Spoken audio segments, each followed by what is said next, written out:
Hello guys, welcome back to the channel our study Adda. Guys, आज हम start करने वाले हैं अग्र पूजा खंड काव्य के सभारंभ सर्ग या द्वितीय सर्ग कह सकते हैं। सारे सर्गों के नाम याद कर लीजिएगा ताकि आपको एग्जाम में कोई प्रॉब्लम ना हो।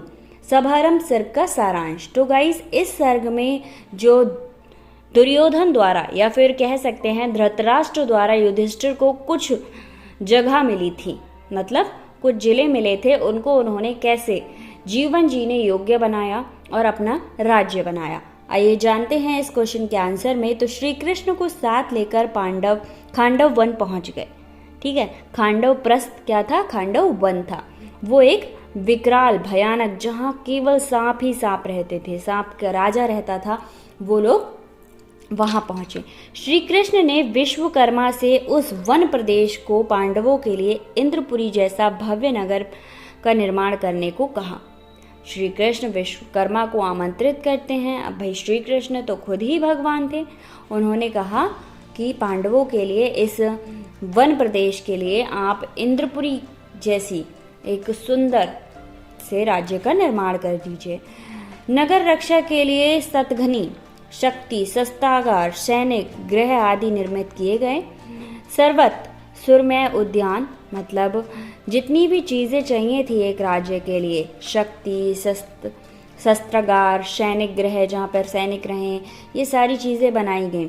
और जितने भी एरिया में फूल, मतलब बागीचे बनाने थे, वो बागीचे बनाए गए। लंबे चौड़े मार्ग बनाए गए। वहाँ अच्छे जल की सुविधा की गई। परिपूर्ण नदियाँ बनाई गईं। तो भाई, उस टाइम भगवान जी का ज़माना था, यूँ चुटकी बजाते काम हो जाया करते थे। कमल से सुशोभित किया गया उन सरोवरों को, क्योंकि उस टाइम पे कमल के तालाबों का प्रचलन बहुत ज़्यादा था। इस क्षेत्र का नाम इंद्रप्रस्थ रखा गया, क्योंकि इंद्रपुरी जैसा बना था, यानी जो हमारे इंद्र की, भगवान इंद्र की इंद्रपुरी है, उसके जैसा बना था, इसलिए इसका नाम इंद्रप्रस्थ रखा गया। हस्तिनापुर में आए हुए सभी नागरिक और व्यापारी वहां बस गए। व्यास भी वहां आए थे, जिन्होंने द्रौपदी का विवाह पांचों से करने की राय दी थी, वो भी वहां आए। व्यास जी वहां आए। युधिष्ठिर को भली भांति प्रतिष्ठित करने के बाद व्यास और कृष्ण क्या थे? इंद्रप्रस्थ से चले गए। अब भाई, जो युधिष्ठिर थे वो सेटल हो चुके थे, तो उन्होंने कहा अब हमारा जाना ही ठीक है। श्री कृष्ण जैसे हितैषी पाकर उनके उपकारों से पांडव अपने आप को धन्य मानते थे। युधिष्ठिर ने सत्य, न्याय और प्रेम के आधार पर आदर्श शासन किया। उन्होंने राम राज्य को आदर्श मानकर प्रजा के लिए पृथ्वी पर स्वर्ग उतार लाने जैसे कार्य किए।